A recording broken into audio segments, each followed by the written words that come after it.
मूकं करोति वाचालं पंगुं लंघयते गिरिं यत्कृपातमहं वन्दे परमानन्दमाधवम्। या विद्या शिवकेशवादिजननी या वै जगन्मोहिनी या वै पञ्चप्रणवद्विरेफनलिनी या चित्कलामालिनी या ब्रह्मादिपिपीलिकान्ततनुषु प्रोता जगत्साक्षिणी सा पायात्परदेवता भगवती श्रीराजराजेश्वरी श्रीराजराजेश्वरी। गुरुर्ब्रह्मा गुरुर्विष्णुर्गुरुर्देवो महेश्वरः गुरुः साक्षात् परब्रह्म तस्मै श्री गुरवे नमः तस्मै श्री गुरवे नमः। समाराधक सुधीवृंद, आचार्य वृंद, भक्त वृंद, सर्वेभ्यो नमो नमः।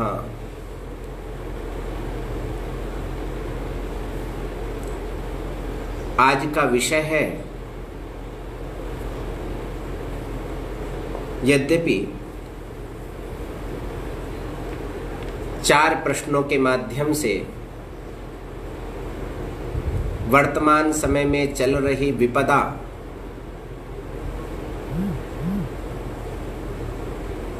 की निवृत्ति हेतु धर्मशास्त्रीय व्याख्यान उपस्थित होने जा रहा है। देश से बहुत सारे प्रश्न यद्यपि हमारे पास समुपस्थित हुए, परंतु प्रायः प्रश्न एक जैसे होने के कारण से 4 प्रश्नों के ऊपर प्रकाशित किया जा रहा है। सर्वप्रथम उन 4 प्रश्नों को हम आप तक अवगत कराएं, उसके उपरांत एक एक प्रश्न को अधिकृत करके समाधान परक दिशा में बढ़ेंगे। आइए सर्वप्रथम अखिल भारतवर्षीय धर्म संघ व स्वामी कृपात्री फाउंडेशन की ओर से आप सबका, सुधीजनों का, सकल दर्शकों का हम हार्दिक अभिनंदन करते हैं। और सर्वप्रथम प्रश्न हमारे अत्यंत आत्मीय श्री प्रदीप भाई खेमका जी, उनका प्रश्न आया है कि वर्तमान समय में आपदा का कारण व निवारण क्या है। द्वितीय प्रश्न के क्रम में श्री दीनानाथ अग्रवाल जी ने प्रश्न किया है कि शास्त्रों में क्या इस विपदा का पूर्व में संज्ञान नहीं था। तृतीय प्रश्न के रूप में आचार्य श्री राम कुमार जी का प्रश्न है कि देश में अपने को तांत्रिक कहलाने वाले कहाँ चले गए, उन्होंने इस विपदा का निवारण क्यों नहीं किया। चतुर्थ प्रश्न श्री प्रहलाद कावरा जी का है। उन्होंने पूछा है, वर्तमान समय में जिस आपदा के कारण से हम त्राही त्राही मच रही है, अत्यंत त्रस्त हैं, परेशान हैं, ये परिस्थिति कब सुधरेगी, इसका उपाय व समय बतलाने की कृपा करें। बहुधा बहुत सारे प्रश्न हमारे पास आए हैं, लेकिन परिस्थिति कब सुधरेगी, इसका उपाय व समय क्या है, ये बहुत सारे लोगों की जिज्ञासा। और हमको लगता है कि शायद ये प्रश्न आपके मन में भी हिलोरे ले रहा होगा कि ये जो वर्तमान समय चल रहा है, ये समय ऐसा ही रहेगा कि ये समय कुछ विपरीत, जैसे हम पहले थे वैसा पहले वाला समय भी आएगा। आइए हम शास्त्रों को अनुसार शास्त्रीय व्याख्यान के अनुसार इन सकल प्रश्नों के समाधान दिशा में बढ़ने का प्रयास करते हैं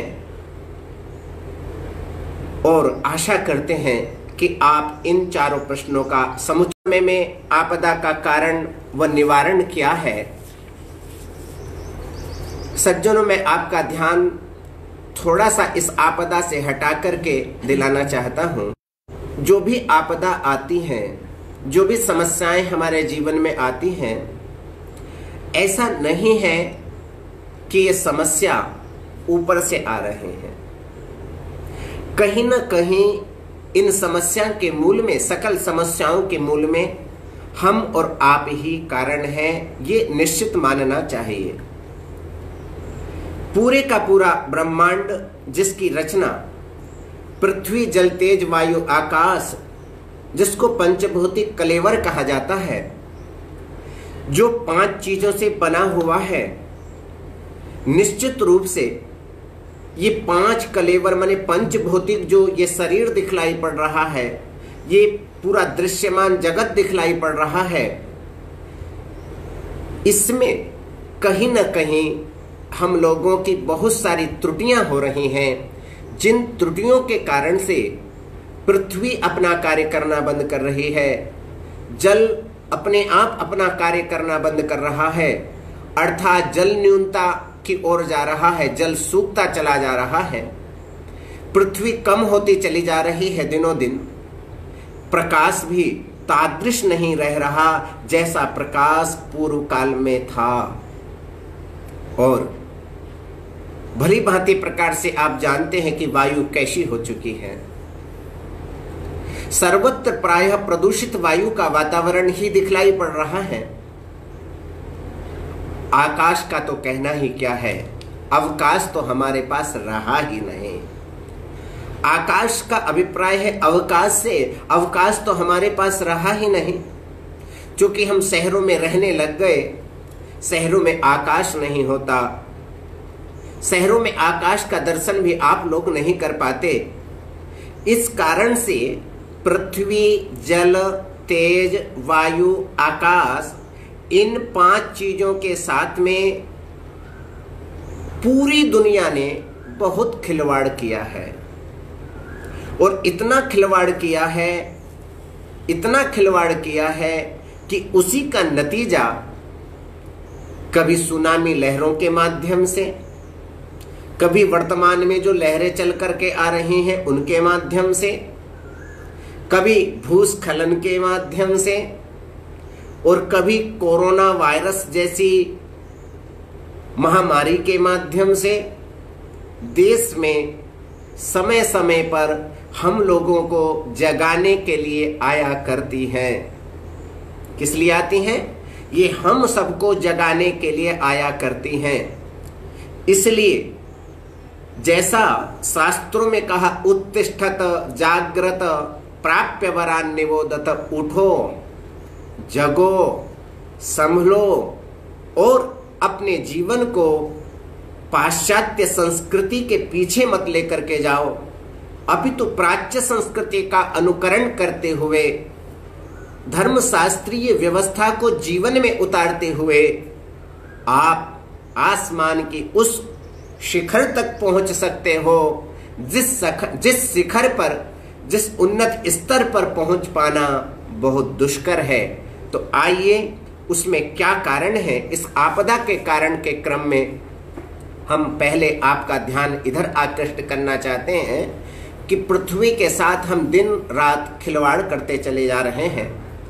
हम बड़ी बड़ी गिरियों को, पर्वतों को काटते चले जा रहे हैं। सज्जनों, एक न एक दिन अवश्य ही इन पर्वतों से, इस पृथ्वी से भूचाल नहीं आएगा तो क्या आएगा?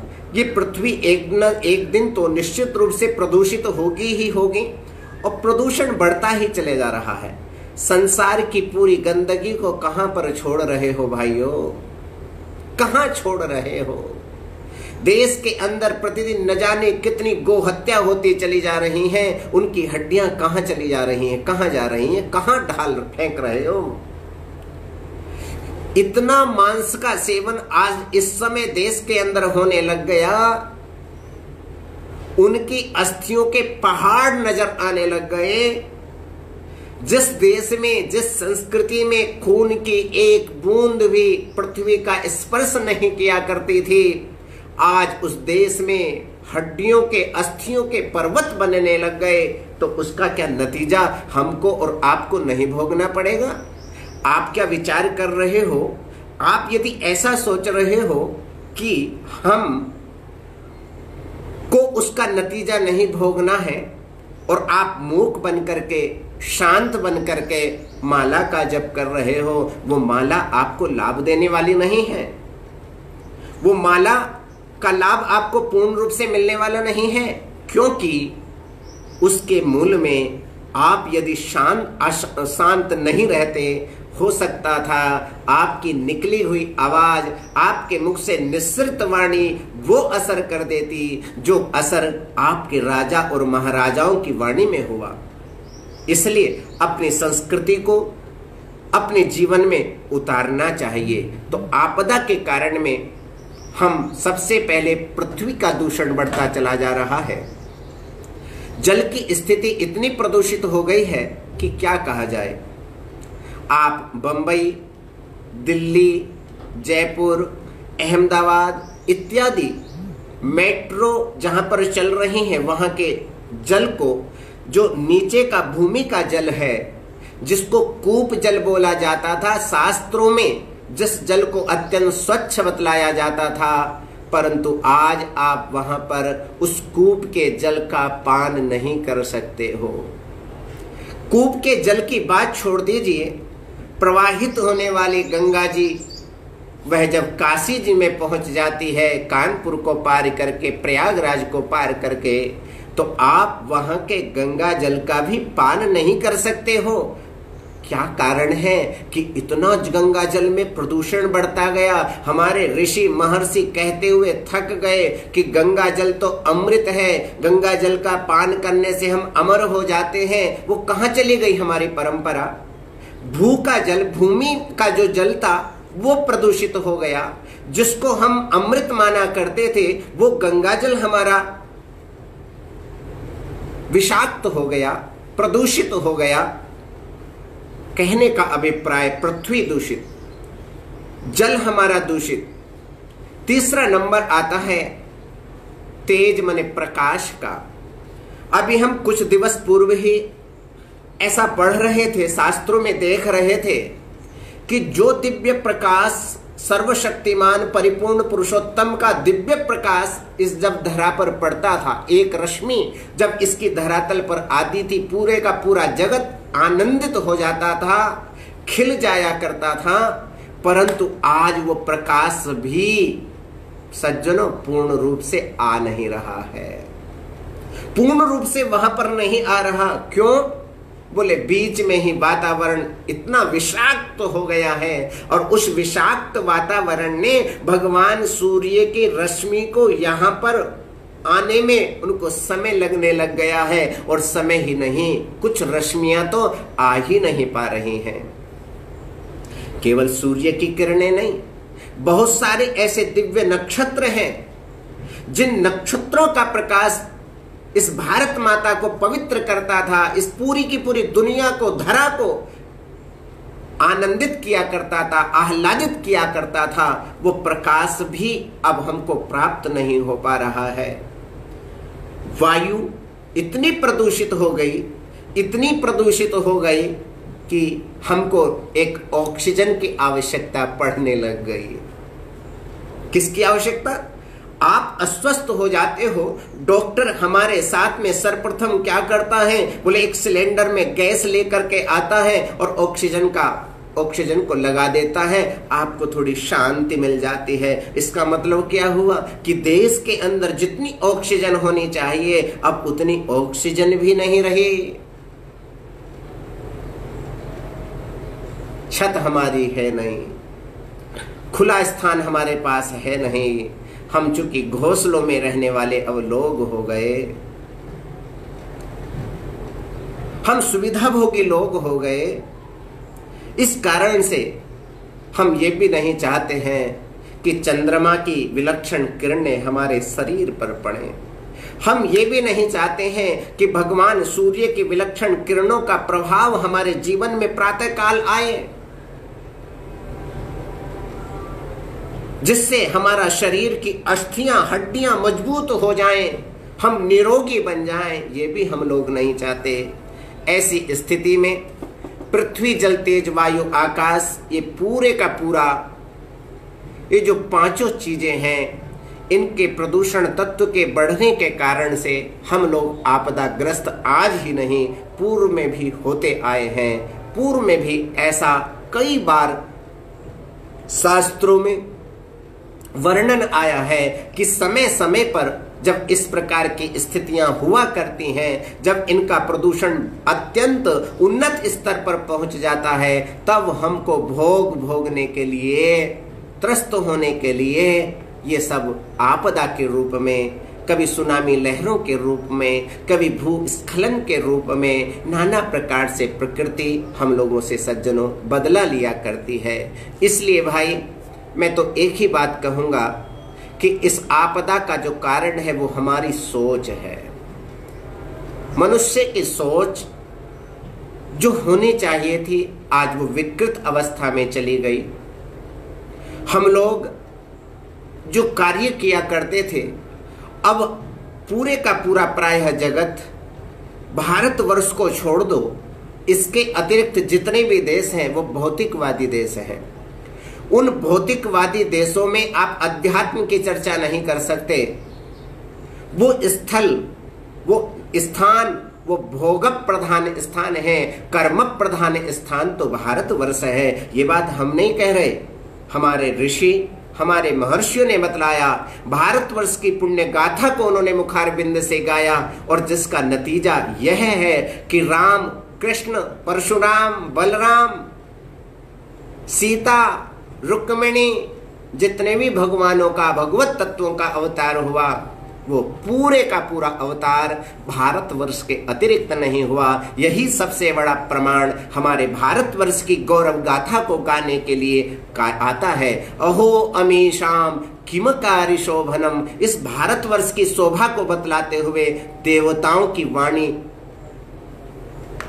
शांत हो जाती है, परंतु भारतवर्ष की गाथा शांत नहीं होती। तो इसका वर्तमान में बहुत सारे कारण हैं। हम लोगों की मानसिक स्थिति बदल गई।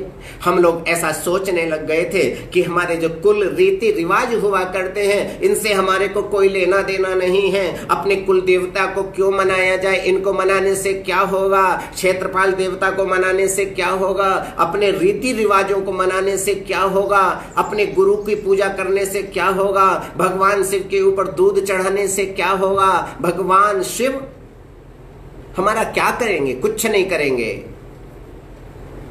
ये हमारी सोच, पाश्चात्य संस्कृति का अनुकरण करने वाले भाइयों की इस प्रकार की सोच हो गई थी। प्रकृति ने कहा,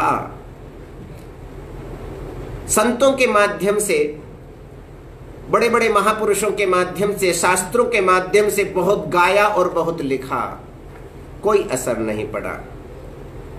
सब शांत हो गए। प्रकृति ने एक थप्पड़ मारा और एक थप्पड़ में पूरे का पूरा जगत उलट गया। समझ में ही नहीं आया। जो चीज दिखलाई भी नहीं पड़ रही, जिस चीज का आप एहसास भी नहीं कर, एहसास बाद में कर रहे हो, 15 दिन के बाद में एहसास हो रहा है कि मेरे को कोरोना वायरस हो गया है। जो आंखों से दिखलाई नहीं पड़ रहा, जिसका स्पर्श तक्षण नहीं कर सकते हो, जिसका स्पर्श तक्षण नहीं हो पाता है, उस कोरोना ने पूरे विश्व को त्रस्त कर दिया। किसने? उस कोरोना ने त्रस्त कर दिया। तो सज्जनों, सोच को हम बदलें। आप ये मानो, भगवान को नहीं मानते हो, ये आपकी इच्छा, परंतु इतना तो आपको मानना पड़ेगा कि जिस संसार को आप देख रहे हो, जैसे आप अपने पिता के अकेले पुत्र हो, उसी प्रकार से जैसे आपके जन्म में पिता कारण है, उसी प्रकार से इस संसार यदि दिखलाई पड़ रहा है तो संसार का निर्माण आपने और हमने किया। इस पृथ्वी जल तेज वायु आकाश का निर्माण हमने और आपने किया।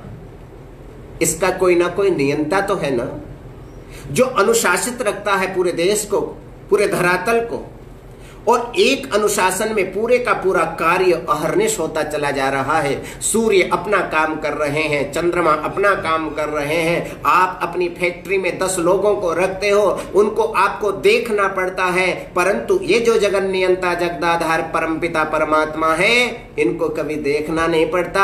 आप कभी भगवान सूर्य को उठाने के लिए नहीं जाते होंगे कि 6 बज चुके हैं, आज आप क्यों नहीं उगे हो। आपको उठाना नहीं पड़ता, आपको उठाने के लिए भगवान सूर्य 6 बजे ठीक नियत समय पर उपस्थित हो जाया करते हैं।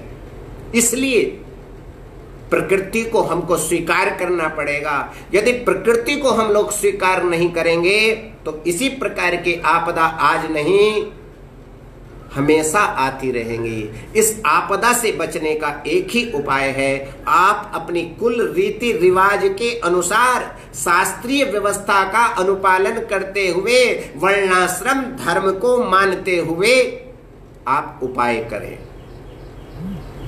खेमका जी, लगता है आपदा के कारण में बहुत सारी बातें और भी हैं, लेकिन और भी प्रश्नों का उत्तर यहाँ पर उपस्थित करना है। इसके निवारण में बहुत सारी चीजें यहाँ पर शास्त्रों में बतलाई गई हैं। इसके निवारण में मैं शास्त्र की ओर आप लोगों का ध्यान दिलाते हुए, शास्त्र का मतलब है जो हमारे ऊपर अंकुश रखता है।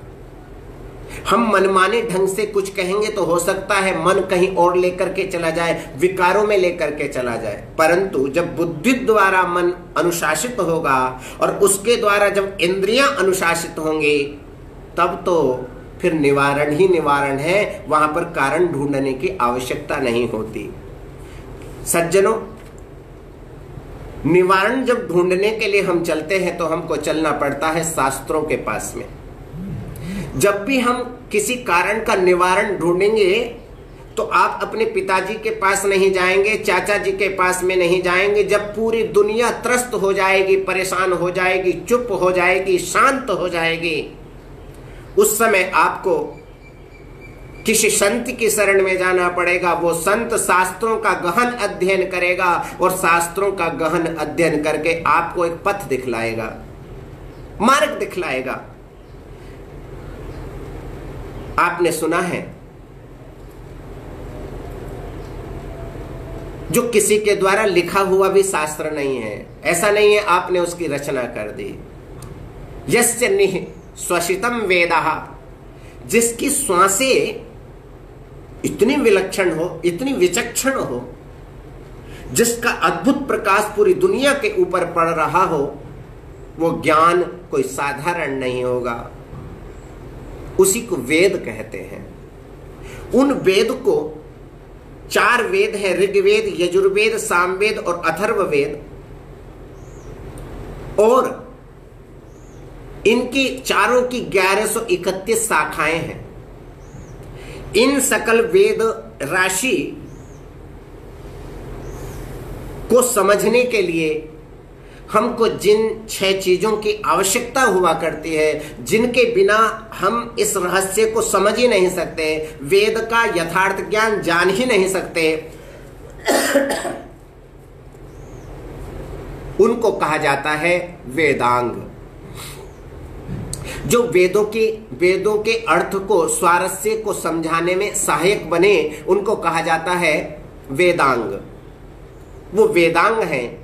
छंदः पादौ तु वेदस्य, हस्तौ कल्पोत पठ्यते, ज्योतिषामयनं चक्षुः, निरुक्तं श्रोत्रमुच्यते, शिक्षा घ्राणं तु वेदस्य, मुखं व्याकरणं स्मृतं, तस्मात् सांगमधीत्यैव ब्रह्मलोके महीयते। तस्मात् सांगमधीत्यैव ब्रह्मलोके महीयते।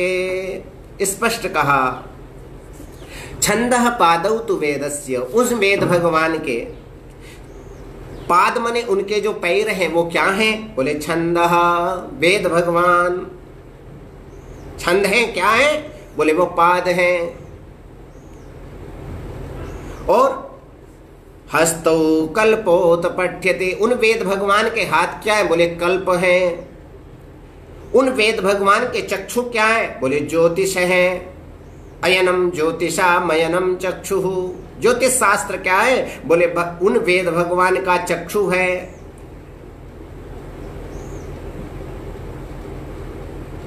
ज्योतिष के माध्यम से वेद भगवान को देखा जाता है। और निरुक्तम श्रोत्रमुच्यते, ये कर्णेंद्रिय क्या है? बोले निरुक्त जो शास्त्र है वो कर्णेंद्रिय है, श्रोत्रेंद्रिय है। घ्राणेंद्रिय क्या? बोले शिक्षा शास्त्र। और मुख क्या है? बोले व्याकरण शास्त्र। तस्मात् सांगमधीत्यैव ब्रह्मलोके महीयते, इसलिए इन सकल षडंगों के सहित वेदों का स्वाध्याय करना चाहिए। और जो इन षडंगों के साथ में वेदों का स्वाध्याय क्या करते हैं, वो कहाँ जाते हैं? ब्रह्मलोके महीयते, उनको किसी पूजा करने की जरूरत नहीं होती। ब्रह्मलोके महीयते, उनका सीधा ब्रह्मलोक में गमन हुआ करता है। तो भाई आपने ये जाना कि 4 वेद, उनकी 1131 शाखाएं, और उन 1131 शाखाओं के स्वारस्य को समझने के लिए हमको षडंग वेद का ज्ञान होना चाहिए। ये षडंग समझ में आना चाहिए कि कौन कार्य क्या करता है। कहा कि छंदः पादौ तु वेदस्य, छंद मने कहते हैं जिसको पद कहा, जिसको पाद कहा। वैदिक पूरे साहित्य में जो प्रयुक्त अनेक प्रकार के छंद हैं, मंत्र हैं, वो मंत्र में किसी में 22 अक्षर हैं, किसी में 24 अक्षर हैं, किसी में 32 अक्षर हैं, किसी में 26 अक्षर हैं। अनेक प्रकार के छंदों का नाम यहाँ पर आचार्यों ने लिया। गायत्री है, उष्णिक है। इन सभी छंदों की रचना का ज्ञान किससे होता है? इस छंद शास्त्र से होता है। कौन से शास्त्र से? आचार्य पिंगल के द्वारा जो छंद शास्त्र का निर्माण हुआ, इनके द्वारा उसका ज्ञान होता है। कहा कि यदि ये नहीं होता तो? कहा छंद निश्चित है, नियताक्षर है। छंद के अंदर यदि 28 अक्षर है तो 28 ही होंगे, 29 नहीं हो सकते। बोले क्यों? बोले 29 यदि हो जाएंगे तो छंद भंग हो जाएगा, छंद में दोष आ जाएगा, और दोष के आने से स्वारस्य की प्राप्ति नहीं होगी। इसका उद्देश्य क्या है? बोले वैदिक जो ज्ञान है, वैदिक जो मंत्र है, वो अनादि काल से चला आ रहा है और आगे भी इसी प्रकार से चलता रहेगा। कोई उस मंत्र को काट और छाट नहीं सकता। यदि ये छंद शास्त्र नहीं होता तो आप उस मंत्र को काट सकते थे, छाट सकते थे, अपना स्वारस्य निकालने के लिए मंत्रों को छोटा और बड़ा कर सकते थे। परंतु ये आचार्य की कृपा है कि आपने उस शास्त्र के माध्यम से उस वैदिक मंत्रों की सुरक्षा की है। उनका समुचित पाठ आज भी चला आ रहा है। ये इसके द्वारा किया जाता है। कहा कि अच्छा। बोले मुखम व्याकरणम स्मृतम। बोले महाराज व्याकरण शास्त्र क्या करता है? बोले प्रकृति प्रत्यय का ज्ञान। राम शब्द है, उस राम शब्द में कौन प्रकृति है, कौन प्रत्यय है, ये कैसे मालूम चलेगा? व्याकरण का मतलब है जो शब्द का प्रयोजन बतलाए, यथार्थ ज्ञान बतलाए, यथार्थ अर्थ बतलाए। और वेद शास्त्रों का जो प्रयोजन है और शब्द का जो यथार्थ ज्ञान उपस्थित करे, उसको व्याकरण कहा जाता है। व्याक्रियन्ते व्युत्पाद्यन्ते अनेन शब्दाः इति व्याकरणम। जिसके द्वारा प्रकृति प्रत्यय का ज्ञान हो जाए, क्योंकि बिना प्रकृति प्रत्यय का ज्ञान हुए अर्थ की प्रतीति नहीं होगी। और यदि अर्थ की प्रतीति नहीं होगी तो आप कहीं ऐसा न हो अर्थ किसी दूसरे प्रकार का हो और आप अनर्थ कर डालो। इसके लिए व्याकरण शास्त्र को पढ़ना चाहिए। कहा कि शिक्षा। बोले शिक्षा के अंदर जिसको नासिका कहा गया, घ्राण कहा गया, उसमें वेद को किस प्रकार से बोलना चाहिए। कहीं पर शकार को खकार बोला जाता है, कहीं पर रेकार को रेकार बोला जाता है, कहाँ क्या बोला जाता है, ये वेद के उच्चारण के शुद्ध विधि यदि कोई शास्त्र बतलाता है उसी को शिक्षा कहते हैं। चाहे याज्ञवल्क्य शिक्षा हो, चाहे पाणिनीय शिक्षा हो, चाहे नारदीय शिक्षा हो, इन शिक्षा के माध्यम से हमको ज्ञान होता है किस मंत्र का उच्चारण कैसे करना चाहिए।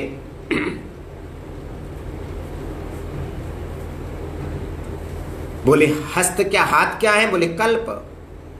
किस मंत्र का प्रयोग किस कर्म में किस विधि से हमको करना है।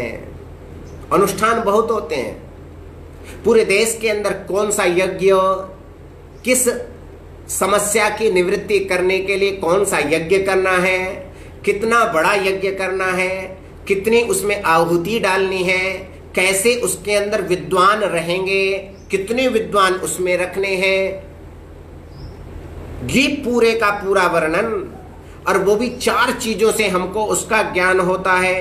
कल्प में 4 चीजें होती हैं। एक ग्रह्य सूत्र होता है, एक धर्म सूत्र होता है, एक श्रोत्र सूत्र होता है और एक सुलभ सूत्र होता है।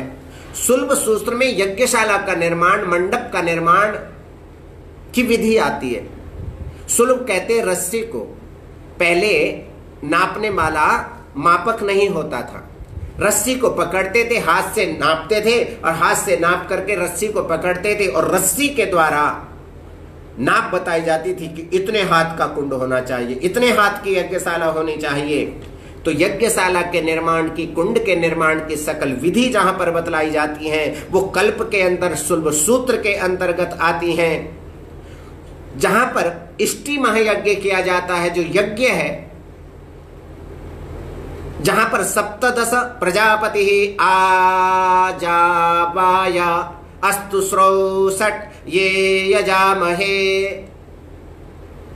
यहां पर ये जो 17 अक्षर वाला परमपिता परमेश्वर है, इनकी जहां पर चर्चा आती है, इष्टि करके जिनको प्रसन्न किया जाता है वो श्रोत्र सूत्र के माध्यम से ज्ञात होता है। ग्रह्य सूत्र का स्वाध्याय करने से सकल हमारे रीति रिवाज क्या हैं, हमारे कुल परंपरा क्या है, हमारे संस्कार कैसे होने चाहिए, 16 संस्कार समन्वित हमको होना चाहिए, घर का निर्माण कैसे किया जाए, घर की पूजा कैसे की जाए, पशुओं का पालन कैसे किया जाए, इन सब बातों का ज्ञान जहां पर कराया जाता है उसको ग्रह्य सूत्र कहा जाता है। एक सूत्र रहा धर्म सूत्र।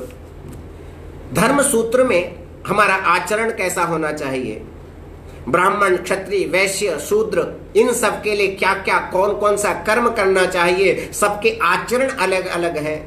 वर्णाश्रम की व्यवस्था बतलाई गई है। राजा का नियम क्या है, राजा का प्रजा के लिए, प्रजा का राजा के लिए, स्त्री का पति के लिए, पति का स्त्री के लिए, भाई का बहन के लिए, बहन का भाई के लिए, ये सब नियम जहां पर आते हैं उनको धर्म सूत्र कहा जाता है। ये पूरे ये चारों चीजें की गणना कल्प सूत्र के माध्यम से होती है। कल्प सूत्र का स्वाध्याय अवश्य करना चाहिए। इसके बाद कहा ज्योतिष शास्त्र। बोले ज्योतिष क्या है? बोले ज्योतिषाम सूर्यादि ग्रहाणाम बोधकम शास्त्रम ज्योतिष शास्त्रम।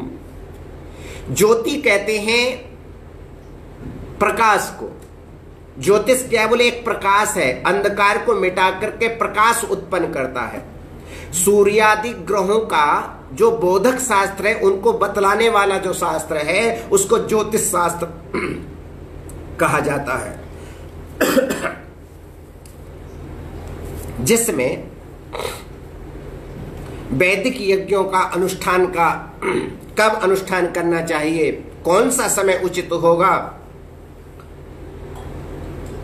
उसका ज्ञान, संसार में कौन सी समस्या आने वाली है, इन सब चीजों का ज्ञान, ये समस्या कब मिटेगी, इन चीजों का ज्ञान जब ही हो सकता है जब ज्योतिष शास्त्र का अध्ययन किया हो। क्योंकि वेद यज्ञ कर्म में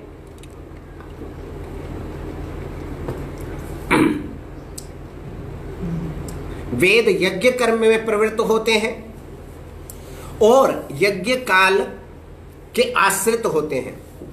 और ज्योतिष के काल से हमको शुभ मुहूर्त मिलता है, हमको शुभ नक्षत्र मिलते हैं, हमको लग्न मिलते हैं, जिसमें आप अपनी इच्छा के अनुसार अपने फल को संप्राप्त करने के लिए उचित मुहूर्त को खोज करके उचित मुहूर्त में बैठ करके अपने मनोभिलषित कामना को पूर्ण कर लिया करते हैं। उनको शास्त्र कहा जाता है। ये सब चीजें सज्जनों वेद का ही अंग है। वेदों का ज्ञान, वेदों की यथार्थ अंग को, यथार्थ अर्थ को लगाने के लिए इन सकल शास्त्रों का ज्ञान हम लोगों को होना ही होना चाहिए।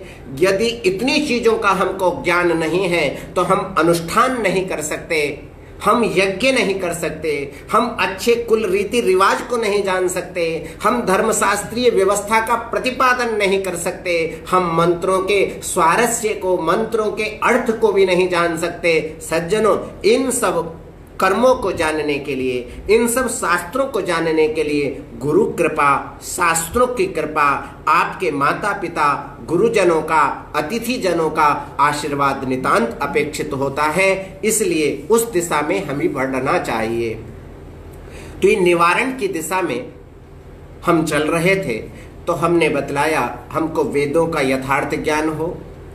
वेदों के ज्ञान से केवल काम नहीं चलने वाला, अपितु वेदांगों का भी ज्ञान हमको होना ही होना चाहिए। वेदांग के सहित जब वेदों का यथार्थ ज्ञान होगा तब आप किसी चीज की निवृत्ति कर सकोगे, निवारण कर सकोगे। तो इसके निवारण में 3 चीजें आया करती हैं: आध्यात्मिक पक्ष, आदि दैविक पक्ष और आदि भौतिक पक्ष। तीनों प्रकार के निवारण इस संसार के अंतर्गत किए जाते हैं।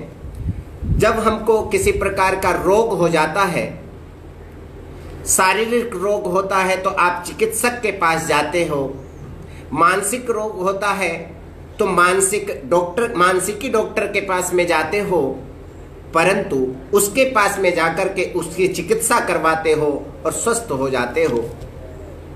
परंतु कुछ चीजें ऐसी हैं जिनका निवारण डॉक्टरों के पास में नहीं होता। भूत प्रेत, अला बला, डाकिनी शाकिनी, जादू टोटका, इनका निवारण उनके पास में नहीं है। उनका निवारण शास्त्र के ज्ञाता के पास में हुआ करता है। इसलिए आप इन चीजों के निवारण करने के लिए किसी इंजीनियर के पास नहीं जाते, किसी डॉक्टर के पास नहीं जाते, किसी वकील के पास में नहीं जाते। आप फकीरों के पास में, आप संतों के पास में, आप मंदिरों में जाकर के इन चीजों का निवारण करते हो। और सदा सर्वदा से उन्मुक्त होने के लिए, भवसागर से पार होने के लिए भी आप महापुरुषों के द्वारा बतलाए गए मार्ग को जीवन में उतार करके समस्या का निदान करते हो। दूसरी बात कही, ये जो वर्तमान समय में जिस महामारी के द्वारा हम अत्यंत त्रस्त हैं, जिसको कोरोना वायरस कहा जा रहा है, इस कोरोना वायरस को कैसे शांत किया जाए और कैसे इसकी निवृत्ति हो, इसका उपाय क्या हो सकता है, इसमें भी बहुत सारे पक्ष बतलाए जा रहे हैं। और बहुत सारे पक्षों में ऐसा बतलाया गया, आध्यात्मिक पक्ष का में ऐसा कहा गया कि हमारे यहाँ तो आध्यात्मिक पक्ष का मतलब है यज्ञ नारायण भगवान। धर्म सम्राट स्वामी श्री करपात्री जी महाराज ने जिस समय चीन के साथ में युद्ध चला, महाराज श्री ने विशाल लक्ष्य चंडी महायज्ञ को संपादित किया, जिससे हमारे भारत देश की शक्ति का विकास हो, वृद्धि हो। और हमारी शक्ति की वृद्धि होगी तो हमारा देश कभी झुक नहीं सकता। देश कभी न झुके, संस्कारों से सदा ओतप्रोत रहे, संस्कृति की हमारी हमेशा सुरक्षा होती रहे, हम सदा संस्कारवान बने रहें और आप सभी लोग अपने घर में निरोगी बैठे रहें। धन का भंडार हम सब लोगों के पास में होना चाहिए। उसके लिए यज्ञ नारायण भगवान की विधा का मार्ग स्वामी जी महाराज ने प्रशस्त किया। तब से लेकर के आज तक 80 साल की विलक्षण परंपरा में जितने यज्ञ इस अखिल भारतवर्षीय धर्म संघ के माध्यम से इस देश में हुए, इतना यज्ञ करने वाला कोई दूसरा माई का लाल नहीं हुआ। तो ये परंपरा एक बाबा जी की परंपरा नहीं है, ये आदि गुरु शंकराचार्य भगवान के पश्चात धर्म सम्राट स्वामी श्री करपात्र जी महाराज ने समष्टि के कल्याण के लिए, विश्व के कल्याण के जो मार्ग प्रशस्त किया, वह मार्ग यज्ञ विधा का मार्ग है, जिस मार्ग का अवलंबन करने से हमारी सकल समस्याओं की निवृत्ति होगी। चाहे पृथ्वी प्रदूषित हो, चाहे जल प्रदूषित हो, चाहे वायु प्रदूषित हो, चाहे आकाश प्रदूषित हो, और चाहे हमारा तेज प्रदूषित हो। पूरे के पूरे पंचभौतिक कलेवर को प्रदूषण से शांत करने के लिए, प्रदूषण तत्व को हटाने के लिए, अर्थात प्रदूषण से मुक्ति के लिए हमको यज्ञ करना चाहिए। क्या करना चाहिए? यज्ञ करना चाहिए। साथ साथ में विलक्षण कुछ औषधि हैं, उन औषधि का भी हमको पान करना चाहिए। सब लोग अपनी अपनी औषधि बताया करते हैं, परंतु जो शास्त्रीय औषधि है वो बतला करके मैं आपके अगले प्रश्न में बढ़ने का हम प्रयास करेंगे। आप गिलोय को साथ में लीजिए, काली मिर्च को साथ में लें, अदरक, अश्वगंधा, तुलसी और छोटी पिप्पली, इन सबको कूट लें समान मात्रा में, और समान मात्रा में कूट करके 20-20 ग्राम एक कप में उबाल करके, एक कप जल में उसको उबाल करके उसका काढ़ा पिएं। दूसरी बात, हमारे यहाँ बहुत सारे रोगों का निदान गौमूत्र की चिकित्सा से हुआ करता है। जो देसी गौ माता होती है उसके मूत्र में, उसके गौमूत्र में वो विलक्षण शक्ति है बड़े से बड़े वायरस को शांत करने की। उसमें स्नान करें। आप जो हाथों का शोधन बार बार करते हो, गौ माता के गौमूत्र को आप हाथों में लगाओ, किसी प्रकार की कोई बीमारी नहीं आ सकती, कोई बीमारी आपके पास में आने वाली नहीं है।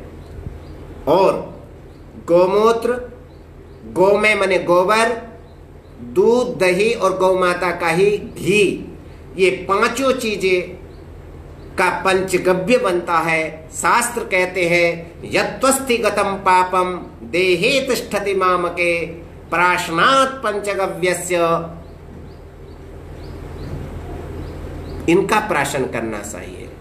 इसके प्राशन करने से भी आपके सकल पाप ताप मिट करके नष्ट हो जाते हैं। किसी प्रकार का प्रदूषित अंश यदि आपके अंदर भी चला गया है तो वो प्रदूषित तत्व भी समाप्त हो जाया करता है। ये शास्त्र की अपनी एक चिकित्सा है, विलक्षण चिकित्सा है। इसलिए इस निवारण के उपाय में हम लोग बढ़े, इन चीजों को हम लोग अपने जीवन में उतारें। 2 चीजें बतलाई, पंचगव्य का हम लोग प्राशन करें। जो अभी हमने आपको 6 चीजें बतलाई थी, इन 6 चीजों को भी जीवन में उतार करके वर्तमान समय में जिस आपदा के द्वारा हम लोग ग्रस्त हो रहे हैं, उस आपदा से बच सकते हैं, सुरक्षित हो सकते हैं। आपको ये समय ऐसा चल रहा है, कोयले की कोठरी में सफेद वस्त्रों को पहन करके आपको जाना है। कौन सी कोठरी में? कोयले की कोठरी में। और आना कैसे है? बोले एक भी दाग आपके ऊपर न लगे, ऐसे बच करके आपको आना है। कोयले की कोठरी में श्वेत वस्त्र को धारण करके आपको अंदर जाना है, और आपके ऊपर एक दाग न लगे, बच करके आपको आना है। ये समय सज्जनों आज वही चल रहा है।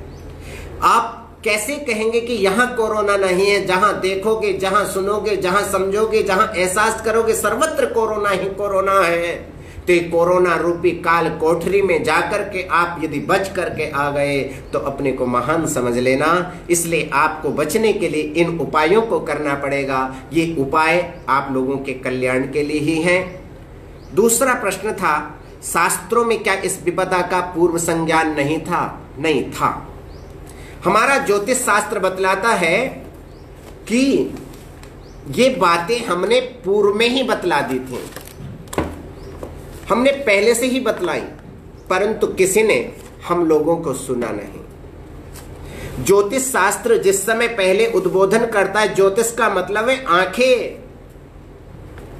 ज्योतिष शास्त्र देखता है कि क्या समस्या आने वाली है और उस समस्या को बतला देता है। निदान करना ज्योतिष का उद्देश्य नहीं है, निदान करना अन्य शास्त्रों का उद्देश्य है, धर्मशास्त्र का उद्देश्य है, कल्पसूत्र का उद्देश्य है। इसलिए ज्योतिष ने तो बतलाया, परंतु हमने किसी ने विश्वास नहीं किया। आप अनेक प्रकार के पंचांगों को उठाइए और अनेक प्रकार के पंचांगों में इस प्रकार इस वर्ष का, जब ये हमारा संवत 2077 लगने वाला था, उस समय की तात्कालिक कुंडली देश की देखिए और उस कुंडली में जो ग्रहों की विलक्षण स्थिति है उनका आकलन कीजिए। उस आकलन को करते हुए स्पष्ट पंचांग में लिखा जा रहा है कि ये समय आर्थिक, सामाजिक अनेक प्रकार के समस्याओं का जन्म देने वाली है। ये वर्ष अनेक प्रकार की समस्याओं को उत्पन्न करने वाला है। क्यों? जो शनि देवता हैं, वो शनि देवता मकर राशि में बैठे हुए हैं। तीन पापी ग्रह, तीन ग्रह एक राशि में बैठ करके उसका जो प्रभाव है वो दूसरे प्रकार का बढ़ता चला जा रहा है। शनि देवता, गुरु देवता, मंगल देवता, तीन ग्रह जिस राशि में संचारित हो रहे हों तो कह रहे हैं यदि केंद्रे त्रिकोणे वा निवसेताम तमो ग्रहौ नाथे नान्यतरेणापि संबंधात योग कारकौ।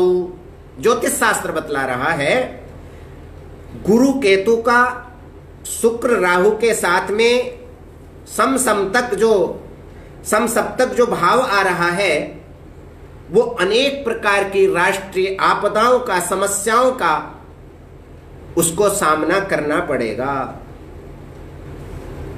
और जो नवमेश सूर्य है, दशमेश जो बुध है, उसका 8वें भाव में एक बुधादित्य योग बन रहा है जो बतला रहा है कि वहां का जो प्रधान नेता होगा, वहां का जो प्रधान उन्नायक होगा, वो अपने प्रभाव को दिखला करके संपूर्ण विश्व में सभी वर्गों के विश्वास को जीत करके समस्याओं के समाधान परक दिशा में बढ़ जाएगा।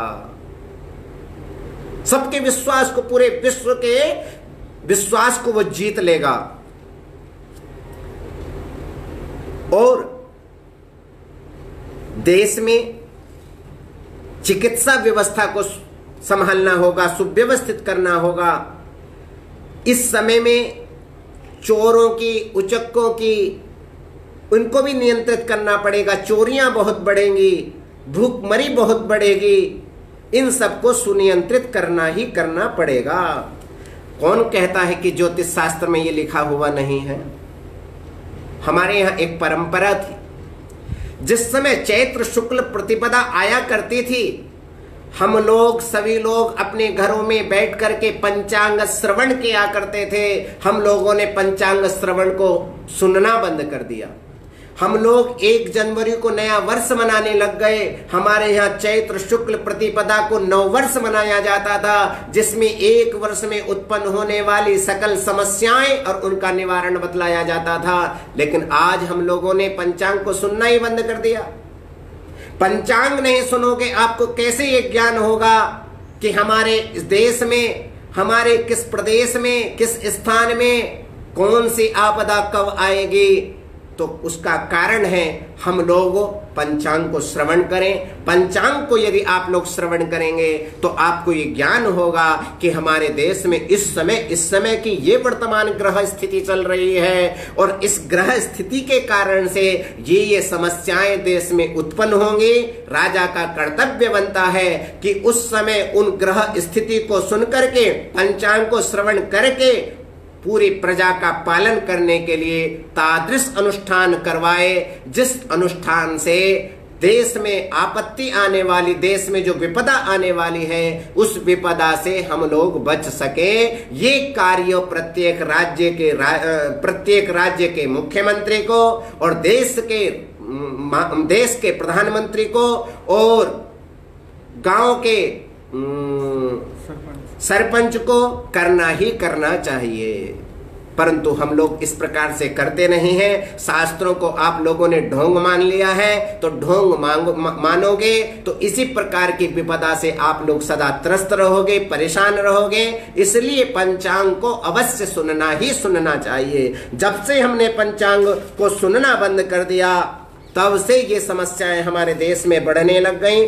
कब किस स्थान पर जल बढ़ेगी, जल की समस्याएं आएंगी, बहुत सारी बातें यद्यपि पंचांग में स्पष्ट रूप से लिख दी गई हैं, फिर भी इनको पढ़ने वाले लोग नहीं हैं। तो भाई आंखें तो दी हैं, परंतु चलना जब आप चलोगे तो देखना आपको ही पड़ेगा। उसी प्रकार से शास्त्रों में ज्योतिष शास्त्र बनाया है आंखों से देखने के लिए, परंतु आंखों से देख करके भी यदि कुछ उसका उपाय नहीं करोगे तो इसमें शास्त्र क्या करेगा, इसमें संत क्या करेंगे, इसमें महापुरुष क्या करेंगे? कोई कुछ नहीं कर सकता है। आप लोग प्रतिवर्ष चैत्र शुक्ल प्रतिपदा को ही नववर्ष माने और उस दिन अपने राशि फल को, वार्षिक फल को, वर्षेश फल को, वार्षिक फल को और देश का जो पंचांग है वो पंचांग के फल को अवश्य सुने। उसके सुनने से बहुत सारी समस्याओं की निवृत्ति यहां पर होगी।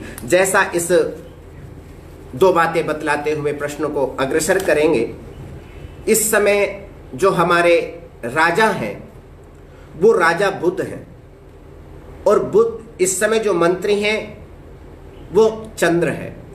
आप जानते हो बुध और चंद्रमा की कभी बनती नहीं, इनमें शत्रुता है। तो जब राजा और मंत्री की बनेगी ही नहीं तो देश कैसे चलेगा? चल सकता है? जैसे देश नहीं चल सकता, जैसे पिता और पुत्र के न बनने पर घर की स्थिति अच्छी नहीं होती, उसी प्रकार से देश की स्थिति कैसे अच्छी हो सकती है? तो यहां पर ऐसा बतलाया कि इस देश में बहुत प्रकार के संकट, समुद्र तटवर्ती महानगरों में भी बहुत प्रकार की आपदाएं आएंगी ही आएंगी। किस किस समय पर कौन कौन सी आपदा आएगी ये भी पंचांग में स्पष्ट रूप में बतलाया है, परंतु आप लोग उसको पढ़ने वाले नहीं हैं। इसलिए इस दिशा में आपको बढ़ना चाहिए। तीसरा प्रश्न था, देश में अपने को तांत्रिक कहलाने वाले कहां चले गए? प्रश्न बड़ा प्यारा है। जो डिंडिम घोष बजाते हैं कि मैं तांत्रिक हूं, मैं ये कर दूंगा, मैं ये कर दूंगा, सच कहते हैं।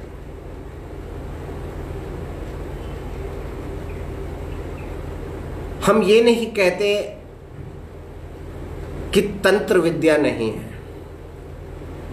परंतु हम इतना अवश्य कहते हैं कि तंत्र के नाम पर जो आज वर्तमान स्थिति में जो स्थिति बनी हुई है, अपने को तांत्रिक कहलाने वाले स्वयं अपनी रक्षा नहीं कर पा रहे, दूसरे की तो रक्षा क्या करेंगे? इस देश के अंदर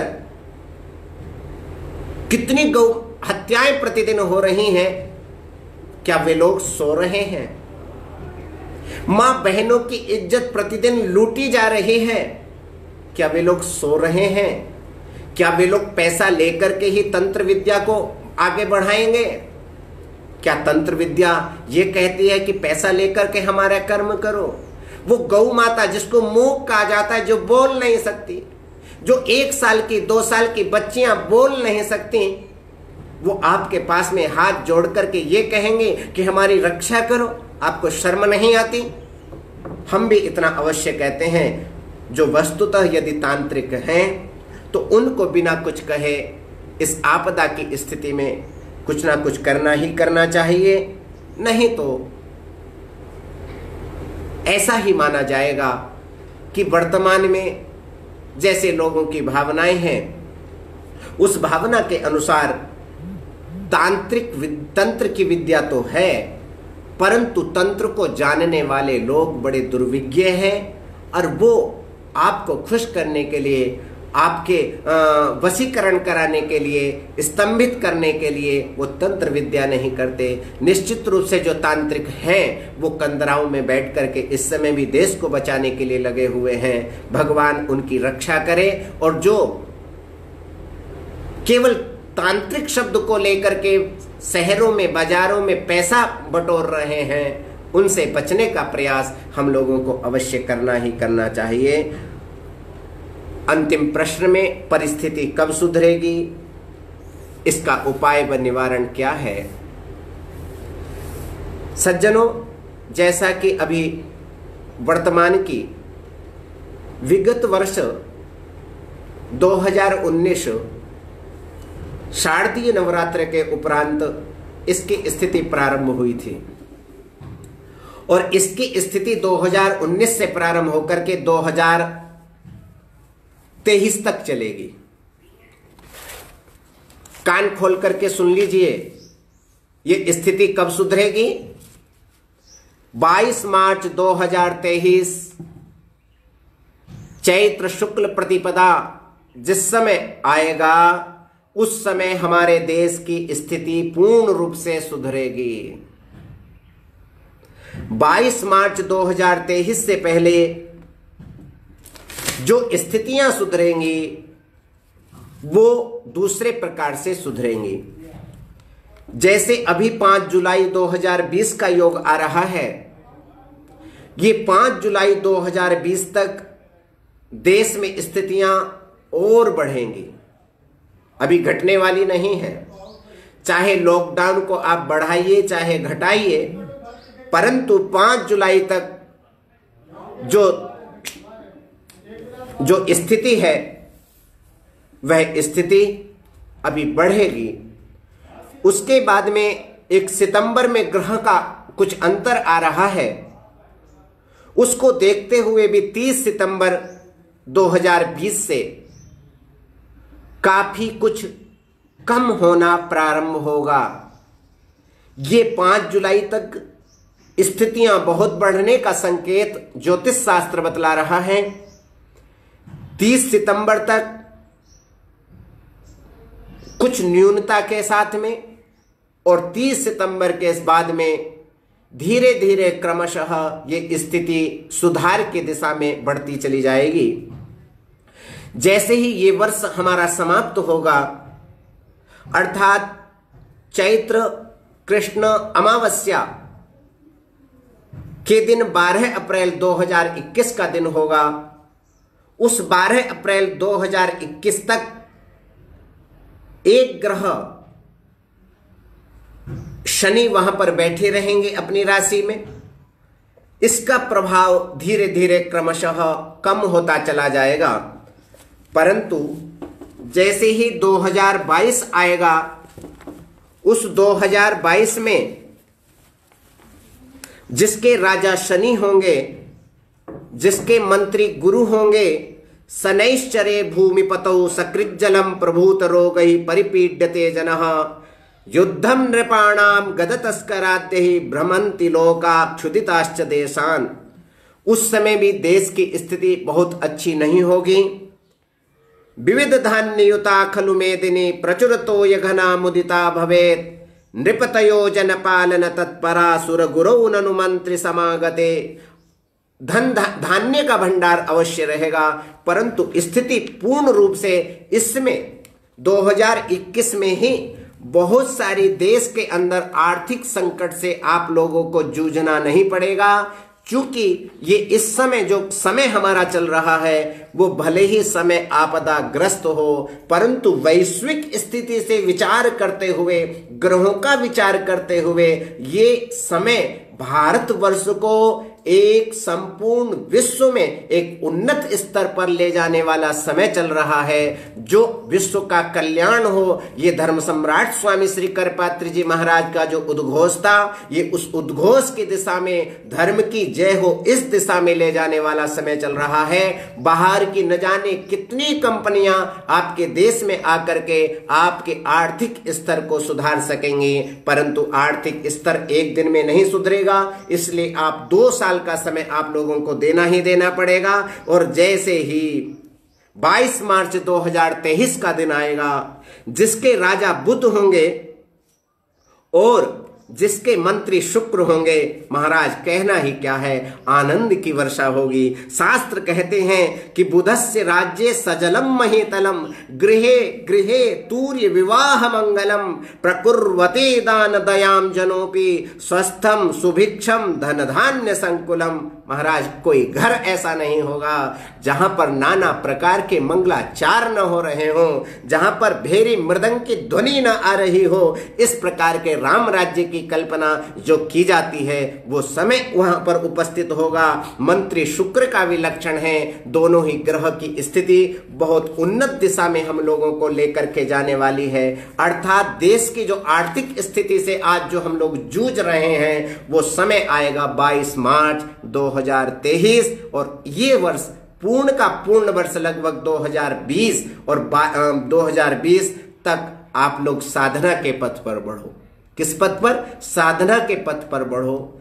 जो ठाकुर जी ने आप लोगों को जन्म दिया है, भोगों को भोगने के लिए नहीं दिया, पाश्चात्य संस्कृति का अनुकरण करने के लिए नहीं दिया, अपितु पाश्चात्य संस्कृति से कैसे कन्वर्ट हुआ जाता है, कैसे प्राच्य संस्कृति में आया जाता है, उस प्राच्य संस्कृति को जीवन में उतार करके आप एक अच्छे महान उन्नायक बन सकते हो। देश के अच्छे महान उन्नायक बनने में ये सकल शास्त्र आपके रक्षक हैं और आपके सहायक हैं। इन शास्त्रों का सहारा लेकर के, शास्त्रों को जीवन में उतार करके आप ही नर नारायण बन सकते हो।